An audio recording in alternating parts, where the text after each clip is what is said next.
tous chers mortels, c'est Dragmer, et on se retrouve avec un nouvel avis manga sur Je suis un assassin. Alors le pire c'est que c'est un manga que je voulais présenter il y a un moment, mais quand j'ai vu j'étais en mode, allez je présente lui. Je me rappelle plus du tout du manga, donc je l'ai relu hier. c'est pas une blague. Vraiment, j'étais en mode, je m'en rappelle plus du tout. Du coup, on va tout relire juste pour être sûr et certain de bien me rappeler de la série. Alors, c'est un shonen aventure fantastique scénarisé par Akai Matsuri, dessiné par Aigamo, Hiroyuki et Tuzei. Pour l'histoire, nous suivons plusieurs élèves qui étaient tranquillement dans leur petite classe et qui vont se retrouver invoqués dans un autre monde.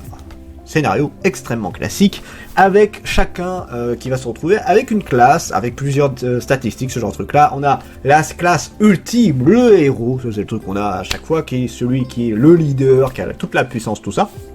On a des mages, on a des soigneuses, des exorcistes, on a un peu tout, et on a Akira, qui lui est un peu le mec réservé, qui reste dans son coin, tout ça, bon pas spécialement social, qui a la classe assassin, une classe qui est toujours très pratique, même si c'est pas forcément la plus puissante, sauf que là, il a des stats bien meilleures que le héros. Si je dis pas de bêtises, lui il a genre 1200 de puissance, et le héros il en a genre 500, non 800, je crois qu'il a 800 de puissance, sauf que lui les stats de Akira vont monter extrêmement vite, ce qui est pas du coup tout le cas des autres, donc voilà, chose qui est un peu surprenant au premier abord.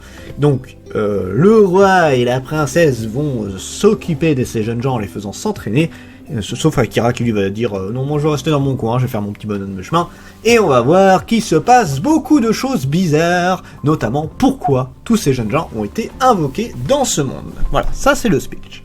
Mon avis sur le manga, j'ai plutôt bien aimé, même si c'est pas le manga que je trouve le plus faramineux du monde. C'est vraiment voilà une petite histoire sans prise de tête, sans prétention non plus. Je sais même pas combien il y a de tomes sur cette série-là. Attends, je regarde. 4 tomes en cours et le dernier en date de février. On est au même point que le Japon, donc on peut attendre encore un petit moment si vous voulez mon avis. J'ai plutôt bien aimé sur ce qui est les personnes. Alors les personnages, surtout Akira en tant que tel. Et un autre qu'on voit dans une sorte de commandant, mais voilà, après on a toujours les casse-couilles, notamment les héros qui est le prétentieux de service, sans intérêt, ce genre de truc là. On va avoir d'autres personnages qui vont s'ajouter à la liste, mais voilà, on a vraiment un truc assez classique. Si je devais vraiment retenir quelqu'un, ce serait Akira, et le commandant qui est quand même extrêmement cool. Donc voilà, là on a un speech avec quelqu'un qui va se retrouver à être un des seuls à vraiment se poser la question de qu'est-ce que c'est que ce bordel, pourquoi on a été invoqué, comment ça se fait que le roi et la princesse font des trucs un peu dans le dos de tout le monde, ce genre de trucs, enfin voilà, tu sens qu'il y a quelque chose de très louche, et du coup voilà, c'est un peu à la recherche de cette vérité, et surtout éviter de se faire défoncer par la royauté. Donc voilà, un petit manga, voilà, sans grande prétention, qui va dans la catégorie des isekai. C'est assez classique, je le mets pas dans les exceptionnels, ni dans les mauvais, je le mets dans les moyens, plus ou moins celui-là. Donc oui, voilà, assez vite, parce que j'ai pas grand chose à dire sur celui-là, ça reste assez soft.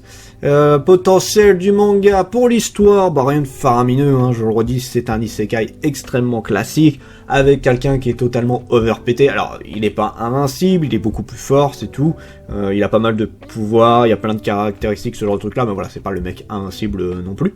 Donc voilà, en tout cas, un personnage qui est quand même très sympa, une histoire très classique, voilà, qu'on se batte contre le roi des démons. Le seul truc qui va changer un peu, et encore, je dis ça mais c'est assez courant, c'est le côté un peu mystère qu'il y a du côté de la royauté. Tu vois que tout n'est pas très clair, que c'est pas forcément que pour de la bienveillance qu'ils ont fait tout ça.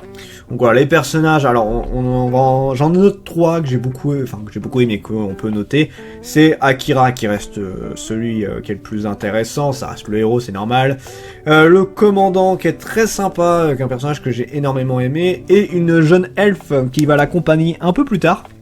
Donc pour l'instant on sait pas énormément de choses, ça va se développer un petit peu au fur et à mesure, mais voilà, pour l'instant c'est vraiment, on a des personnages qui sont très classiques, mais pas de grosses présomptions sur tout ce qu'on peut avoir sur les personnages. Voilà, c'est assez tranquille en soi, quoi. Il y a pas des personnages de folie, mais il n'y en a pas de mauvais non plus. Pour ce qui est des dessins, alors là, ce serait une reproche que je peux faire, c'est que c'est assez pauvre, autant au niveau des dessins des personnages que je trouve... Alors, ils sont pas moches, mais ils sont lambda au possible. Il n'y a rien qui fait ressortir les traits des personnages. C'est le genre de truc que tu peux voir n'importe où, et du coup, bah voilà, un peu sans plus. Pour ce qui est des monstres, bon, ça va, ça fait le taf, pas grand chose à dire. Les décors, bah c'est assez inexistant, encore une fois c'est très dommage quand tu parles de fantasy de n'avoir quasiment pas de décors. Là oui, il y a quelques effets qui sont pas mal sur les personnages, sur les attaques, sur le truc là, mais bon je trouve ça assez classique. Donc voilà, rien d'exceptionnel, c'est un dessin qui fait le taf sans t'en mettre plein la gueule. Jusqu'où le manga peut aller? Eh ben, je ne sais pas trop. Bon, on va certainement. Alors, visiblement, ils vont aller voir du côté. En fait, il y a le pays des humains, le pays des hommes bêtes, le pays des elfes et le pays des démons. Et du coup, il va aller du côté des démons pour voir un peu ce qui s'y passe, si c'est vraiment une attaque des démons ou si c'est vraiment juste un complot du royaume des humains. Donc voilà, c'est un peu particulier, là pour l'instant on sait pas trop où ça va aller. Alors oui, ça va être une bataille contre le royaume pour vraiment savoir la vérité, pour les faire tomber à nu devant tout le monde.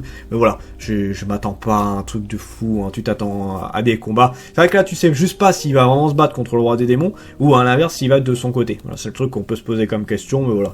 Encore une fois, rien d'exceptionnel, c'est une petite histoire qui est sympathique, qui m'a pas marqué plus que ça, mais voilà, que je continuerai. Peut-être, avec des grands guillemets, je dis bien peut-être parce que c'est pas dit du tout. Sur ce, c'était Dragmer et je vous dis à la prochaine, chers mortels.